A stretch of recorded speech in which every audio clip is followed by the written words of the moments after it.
कि जिंदगी में दो चीजें हैं जिस पे लोग निर्णय लेते हैं। एक है फैक्ट्स एंड फिगर्स, तथ्य और सच्चाई, और दूसरे हैं ओपिनियन, जिसको बोलते हैं राय। राय दी जाती है घर पे सोफे पे बैठ के टीवी के सामने कुरकुरे पॉपकॉर्न खाते हुए। लोग बोलते हैं सचिन को ये बॉल ऐसे नहीं खेलनी चाहिए थी, मोदी जी को ये काम नहीं करना चाहिए था, वैसे विराट कोहली अगर ये ना करता तो बहुत अच्छा खेल लेता, राइट। उन्होंने जिंदगी में कभी बल्ला पकड़ा या नहीं पकड़ा मुझे नहीं मालूम, लेकिन राय दे दी। तो ये जो लोग हमारे चारों तरफ ये राय देते हैं ना, ये काम नहीं चलेंगे, ये उनकी राय है। राय चंदों से सावधान रहें। और मेरा अपलाइन, जब भी हमारे अपलाइंस ये बोलते हैं कि ये काम चलेंगे, ये उनकी राय नहीं है, उनके पास इस बात का प्रमाण है और ये काफी सालों से इस काम को कर रहे हैं। और जब ये लोग राय के और राय चंदों और सलाहकारों के हिसाब से निर्णय लेते हैं, वहां पे गलती हो जाती है सर। तो अगर सही सलाहकारों को चुने और तथ्यों और सच्चाई के हिसाब से डिसीजन लें, मेरी समझ के हिसाब से ये बिजनेस से अच्छा बिजनेस दुनिया में है नहीं, और आप कभी बिजनेस से बाहर नहीं जाएंगे। आपकी बात से ये निकल के आ रहा है कि अगर कुछ यंगस्टर्स हैं जिन्होंने पढ़ाई के साथ इसे शुरू किया है, या उन्होंने पढ़ाई छोड़ के इसके विजन के साथ इसको शुरू कर दिया है, तो उन्होंने कोई गलत निर्णय नहीं लिया है। बिल्कुल। और उनके अड़ोसी पड़ोसी और रायचंद मना कर रहे हैं तो बिल्कुल घबराने की जरूरत नहीं है। बिल्कुल घबराने की बात नहीं है। चलते रहेंगे तो यहाँ पे सक्सेस हो जाएंगे। वो यहाँ पे सक्सेस होंगे और उसके अलावा जिंदगी में करियर में भी सक्सेस होंगे।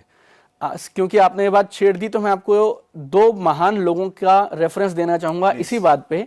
एक है अपने डोनाल्ड ट्रंप साहब, जो अमेरिका के करंट प्रेसिडेंट हैं। दूसरे रॉबर्ट टी कियोसाकी साहब, जो एक बहुत बड़े जाने माने इन्वेस्टर्स हैं, ऑथर हैं, एजुकेटर हैं, और इन दोनों ने किताब लिखी है मिडास टच। आप मिडास टच में अगर पढ़ें तो रॉबर्ट टी कियोसाकी और डोनाल्ड ट्रंप ये बोलते हैं कि जिंदगी में हर इंसान को कुछ साल नेटवर्क मार्केटिंग जरूर करनी चाहिए। चाहे आप स्टूडेंट हैं, आप हाउसवाइफ हैं, आप जॉब करते हैं या अपना बिजनेस करते हैं, 2 से 3 साल की ये नेटवर्क मार्केटिंग करना, ये तजुर्बा आपको एक बेहतर और कमाल का इंसान बना देगा। बहुत अच्छी बात आपने कही दीपक जी। हम लोग जब अमेरिका की बातचीत करते हैं, चूंकि इंडस्ट्री वहां से शुरू हुई जी, हम देखते हैं विल क्लिंटन के बहुत सारे वीडियोस हैं जिसमें वो अपने नागरिकों को ये कह रहे हैं कि आप डायरेक्ट सेलिंग इंडस्ट्री में आइए। डोनाल्ड ट्रंप साहब की बात आपने की जी। तो क्या कभी ऐसा होगा हमारे देश के प्रधानमंत्री बोलेंगे लोगों को कि भाई अगर आपने भारत को सोने की चिड़िया बनाना है, हमें महाशक्तिशाली बनना है, स्पेशली आर्थिक जगत में, बिल्कुल तो डायरेक्ट सेलिंग में आना चाहिए? आपको लगता है ऐसा दिन आएगा? ऐसा दिन आएगा और बहुत जल्दी आएगा।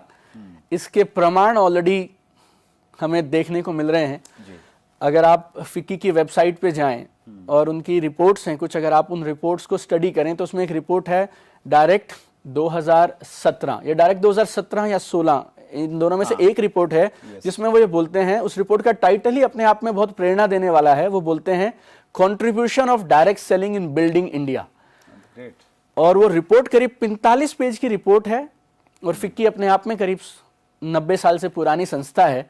और अगर फिक्की ने इस रिपोर्ट को अपनी वेबसाइट पे 40 पेज की रिपोर्ट को रखा है, और उसमें ये साफ साफ आंकड़ों के साथ बताया गया है कि डायरेक्ट सेलिंग ने किस तरह से make in India, startup India, skill India, women empowerment और डिजिटल इंडिया, ये पांचों गवर्नमेंट के प्रयासों को नेटवर्क मार्केटिंग और डायरेक्ट सेलिंग किस तरह से मदद कर रही है, वो अपने आप में काबिल तारीफ है। और जब फिक्की जैसी नामी संस्थाएं जो इंडस्ट्री के एक तरह से बोलिए इंडस्ट्री की आवाज हैं, they are called voice of the industry, right, अगर उनके वेबसाइट पर और उनके माध्यम से इतनी जबरदस्त रिपोर्ट्स पेश करी जा रही हैं, प्लस फिक्की और केपीएमजी की एक और रिपोर्ट है जो डायरेक्ट 2016 में थी, और वो बोल रहे हैं कि 2025 आते तक हिंदुस्तान में 1,80,00,000 लोग डायरेक्ट सेलिंग करेंगे।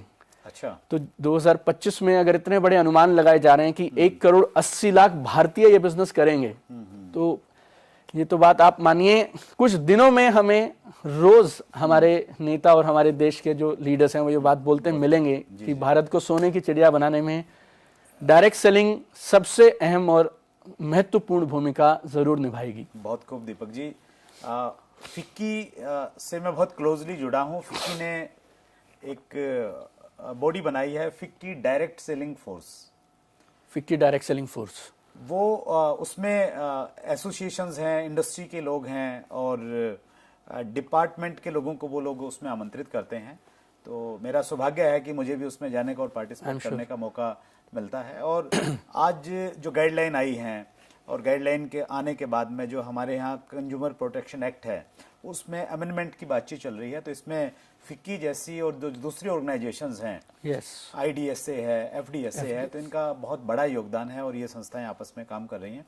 हम उम्मीद करते हैं कि एक दिन ऐसा आएगा कि हमारे प्रधानमंत्री इस बारे में बोलेंगे, जरूर बोलेंगे, लेकिन इस विजन के साथ आज हमें काम करना चाहिए 100%। अगर हम ये उम्मीद करते रहेंगे कि जब वो बोलेंगे तब हम करेंगे तो शायद हमें बहुत ज्यादा कुछ उस समय शायद नहीं मिलेगा जो आज हमें मिल सकता है।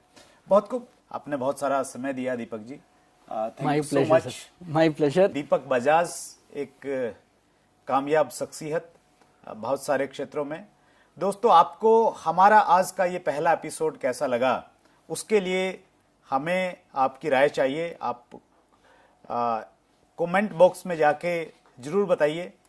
इस चैनल को सब्सक्राइब कीजिए और नीचे जो बेल आइकॉन आपको दिख रहा है उसको जरूर दबाइए ताकि नोटिफिकेशन आपके पास में आती रहे।